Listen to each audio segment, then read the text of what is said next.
જય ગૌ માતા।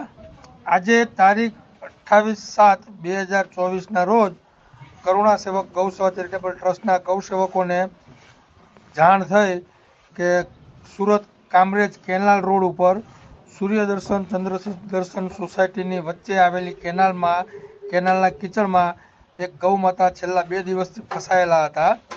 ટ્રસ્ટના ગૌસેવકોએ નવસર્જન સેવા ચેરિટેબલ ટ્રસ્ટના ગૌસેવકોના સહકારથી આ ગૌ માતાને સુરક્ષિત બહાર કાઢ્યા। જય ગૌ માતા, જય ગોપાલ।